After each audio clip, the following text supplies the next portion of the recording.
Selamat petang dan salam sejahtera kepada barisan pengarah yang saya hormati dan rakan-rakan yang saya kasihi sekalian. Sebelum kami memulakan persembahan digital pada petang ini, izinkan saya memperkenalkan diri dahulu. Nama saya Angela Nariki. Nama saya Aliana Bliong. Nama saya Nur Afrikani Fikri. Ini merupakan soalan tugasan dan ini adalah isi kandungan kumpulan kami. Perkenalan, tulisan sejarah ini dia merupakan proses merekod, mentafsir dan menganalisis peristiwa masa lalu. Menurut Cochrane Kim pada tahun 1979, sejarah ini bukan hanya sekadar fakta, tetapi tafsiran yang dipengaruhi oleh konteks sosial dan politik. Maklumat yang kami perolehi setelah kami menelaah buku, artikel dan jurnal. Yang kedua ialah perspektif penulisan sejarah Malaysia. Ada dua. Yang pertama ialah pensejarahan Malaysia dari perspektif kolonial.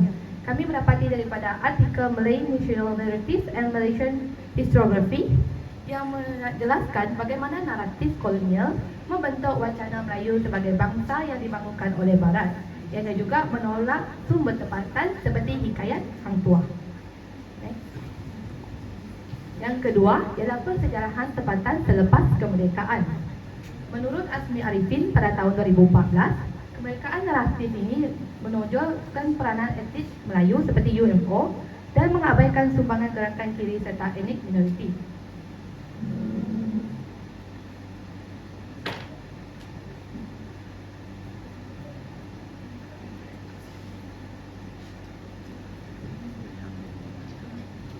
Ini merupakan maklumat tambahan kami, manakala yang kami perjelaskan yang depan tadi adalah ringkasan sahaja. Kami menggunakan aplikasi Canva dan kami buat mind map untuk memudahkan lagi pembaca jelas. Okey, seterusnya ialah isu bias dan ketidakseimbangan dalam karya sejarah.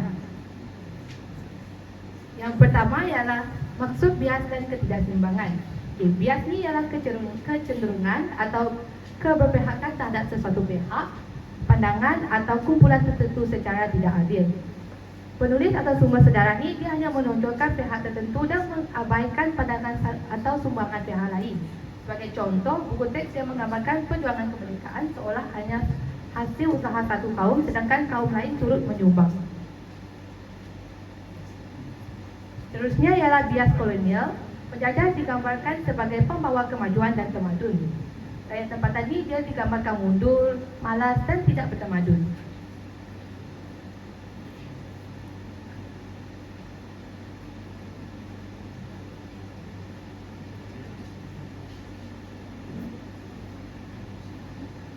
Okay.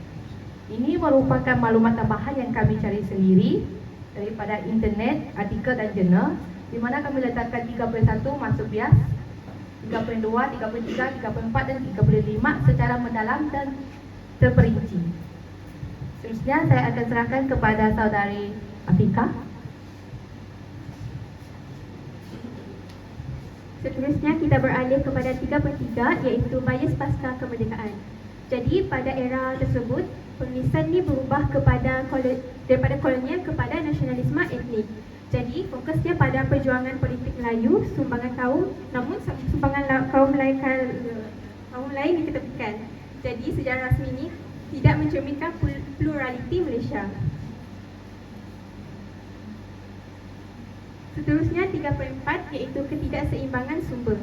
Jadi penulisan pada ketika itu bergantung pada sumber barat dan arsip kolonial. Sumber tempatan seperti manuskrip Melayu ini telah dianggap kurang sahih dan sastra rakyat menyimpan nilai sejarah dan pandangan dunia Melayu, namun telah menyebabkan kehilangan maklumat